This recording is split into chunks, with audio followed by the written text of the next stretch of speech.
किसी शहर के रेलवे स्टेशन पर एक भिखारी रहता था। वो वहां आने जाने वाली रेलगाड़ियों में बैठे यात्रियों से भीख मांगकर अपना पेट भरता था। एक दिन जब वह भीख मांग रहा था तो सूट बूट पहने एक लंबा सा व्यक्ति उसे दिखा। उसने सोचा कि यह व्यक्ति बहुत अमीर लगता है, इससे भीख मांगने पर यह मुझे जरूर अच्छे पैसे देगा। वह उस लंबे व्यक्ति से भीख मांगने लगा। भिखारी को देखकर उस लंबे व्यक्ति ने कहा, तुम हमेशा मांगते ही रहते हो, क्या कभी किसी को कुछ देते भी हो? भिखारी बोला, साहब मैं तो भिखारी हूं, हमेशा लोगों से मांगता ही रहता हूं, मेरी इतनी औकात कहां कि किसी को कुछ दे सकूं। लंबा व्यक्ति बोला, जब किसी को कुछ दे नहीं सकते तो तुम्हें मांगने का भी कोई हक नहीं है। मैं एक व्यापारी हूं और लेन देन में ही विश्वास करता हूं। अगर तुम्हारे पास मुझे कुछ देने को हो तभी मैं तुम्हें बदले में कुछ दे सकता हूं। इतना कहने के बाद वह लंबा आदमी ट्रेन में बैठकर चला गया। इधर भिखारी उसकी कही गई बात के बारे में सोचने लगा। उस लंबे व्यक्ति के द्वारा कही गई बात उस भिखारी के दिल में उतर गई। वह सोचने लगा कि शायद मुझे भीख में अधिक पैसा इसीलिए नहीं मिलता क्योंकि मैं उसके बदले में किसी को कुछ दे नहीं पाता हूँ। लेकिन मैं तो भिखारी हूँ, किसी को कुछ देने लायक भी नहीं हूँ। लेकिन कब तक मैं लोगों को बिना कुछ दिए केवल मांगता ही रहूंगा। बहुत सोचने के बाद उस भिखारी ने निर्णय किया कि जो भी व्यक्ति उसे भीख देगा उसके बदले में वह भी उस व्यक्ति को कुछ जरूर देगा। लेकिन अब उसके दिमाग में यह प्रश्न चल रहा था कि वह खुद भिखारी है तो भीख के बदले में वह दूसरों को क्या दे सकता है। इस बात को सोचते हुए 2 दिन हो गए, लेकिन उसे अपने प्रश्न का कोई उत्तर नहीं मिला था। तीसरे दिन जब वह स्टेशन के पास बैठा हुआ था तभी उसकी नजर कुछ फूलों पर पड़ी जो स्टेशन के आसपास के पौधों पर खिल रहे थे। उसने सोचा, क्यों ना मैं लोगों को भीख के बदले कुछ फूल दे दिया करूं। उसको अपना यह विचार अच्छा लगा और उसने वहां से कुछ फूल तोड़ लिए। अब वह ट्रेन में भीख मांगने पहुंचा। अब जब भी कोई उसे भीख देता तो उसके बदले में वह भीख देने वाले को कुछ फूल दे देता। उन फूलों को लोग खुश होकर अपने पास रख लेते थे। अब भिखारी रोज फूल तोड़ता और भीख के बदले में उन फूलों को लोगों में बांट देता था।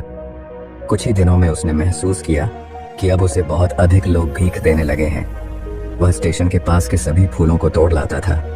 जब तक उसके पास फूल रहते थे तब तक उसे बहुत से लोग भीख देते थे, लेकिन जब फूल बांटते बांटते खत्म हो जाते तो उसे भीख भी नहीं मिलती थी।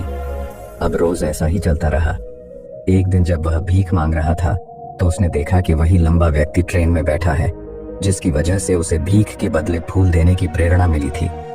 वह तुरंत उस व्यक्ति के पास पहुंच गया और भीख मांगते हुए बोला, आज मेरे पास आपको देने के लिए कुछ फूल हैं, आप मुझे भीख दीजिए तो बदले में मैं आपको कुछ फूल दूंगा। उस लंबे व्यक्ति ने उसे भीख के रूप में कुछ पैसे दे दिए और भिखारी ने कुछ फूल उसे दे दिए। उस लंबे व्यक्ति को यह बात बहुत पसंद आई। वह बोला, वाह क्या बात है, आज तुम भी मेरी तरह एक व्यापारी बन गए हो। इतना कहकर फूल लेकर वह लंबा व्यक्ति अपने स्टेशन पर उतर गया। लेकिन उस लंबे व्यक्ति द्वारा कही गई बात एक बार फिर से उस भिखारी के दिल में उतर गई। वह बार बार उस लंबे व्यक्ति के द्वारा कही गई बात के बारे में सोचने लगा और बहुत खुश होने लगा। उसकी आंखें अब चमकने लगीं। उसे लगने लगा कि अब उसके हाथ सफलता की वह चाबी लग गई है जिसके द्वारा वह अपने जीवन को बदल सकता है। वह तुरंत ट्रेन से नीचे उतरा और उत्साहित होकर बहुत तेज आवाज में ऊपर आसमान की तरफ देखकर बोला, मैं भिखारी नहीं हूँ, मैं तो एक व्यापारी हूँ, मैं भी अमीर बन सकता हूँ। लोगों ने उसे देखा तो सोचा कि शायद यह भिखारी पागल हो गया है और अगले दिन से वह भिखारी उस स्टेशन पर फिर कभी नहीं दिखा। लेकिन 6 महीने बाद इसी स्टेशन पर 2 व्यक्ति सूट बूट पहने हुए यात्रा कर रहे थे। दोनों ने एक दूसरे को देखा तो उनमें से एक ने दूसरे से हाथ मिलाया और कहा, क्या आपने मुझे पहचाना? दूसरा व्यक्ति बोला, नहीं, क्योंकि मेरे हिसाब से हम लोग पहली बार मिल रहे हैं। पहला व्यक्ति बोला, नहीं, आप याद कीजिए, हम पहली बार नहीं बल्कि तीसरी बार मिल रहे हैं। दूसरा व्यक्ति बोला, मुझे याद नहीं, वैसे हम पहले 2 बार कब मिले थे? अब पहला व्यक्ति मुस्कुराया और बोला, हम पहले भी 2 बार इसी ट्रेन में मिले थे। मैं वही भिखारी हूँ जिसको आपने पहली मुलाकात में बताया कि मुझे जीवन में क्या करना चाहिए और दूसरी मुलाकात में बताया कि मैं वास्तव में कौन हूँ। दूसरा व्यक्ति मुस्कुराया और अचंभित होते हुए बोला, ओह, याद आया, तुम वही भिखारी हो जिसे मैंने एक बार भीख देने से मना कर दिया था और दूसरी बार मैंने तुमसे कुछ फूल खरीदे थे। लेकिन आज तुम ये सूट बूट में कहाँ जा रहे हो और आजकल क्या कर रहे हो? तब पहला व्यक्ति बोला, हाँ, मैं वही भिखारी हूँ, लेकिन आज मैं फूलों का एक बहुत बड़ा व्यापारी हूँ और इसी व्यापार के काम से ही दूसरे शहर जा रहा हूँ।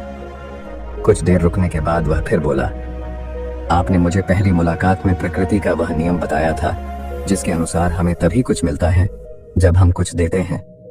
लेन देन का यह नियम वास्तव में काम करता है।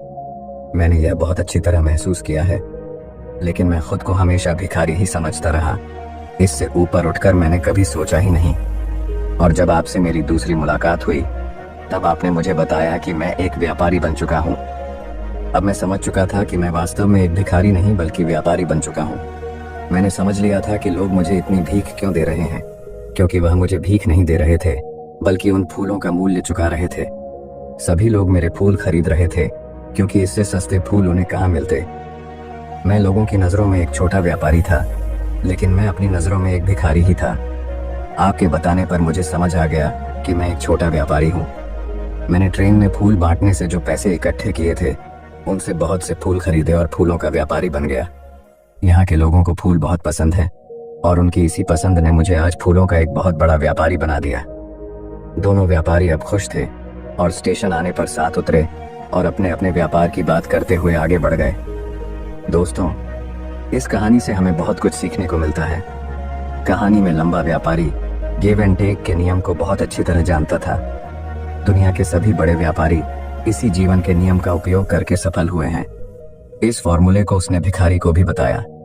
भिखारी ने इस प्राकृतिक नियम को अपना लिया और इसका असर उसके जीवन में साफ दिखाई देने लगा। उसने अपनी सोच बदली और उसकी जिंदगी बदल गई। यह कहानी हमें बताती है कि हम यदि अपनी सोच बदल लें तो कुछ भी हासिल किया जा सकता है। यदि हम खुद को छोटा समझते रहेंगे तो हम हमेशा छोटे ही बने रहेंगे। बड़ा बनने के लिए हमें अपनी सोच को बदलना होगा और खुद के बारे में बड़ा सोचना होगा। कहानी का सार यह है कि सफलता आपकी सोच में छुपी होती है। खुद का आत्मसम्मान जगाइए, अपनी सोच को बड़ा बनाइए और देखिए कैसे आप सफलता के शिखर पर पहुंच जाते हैं।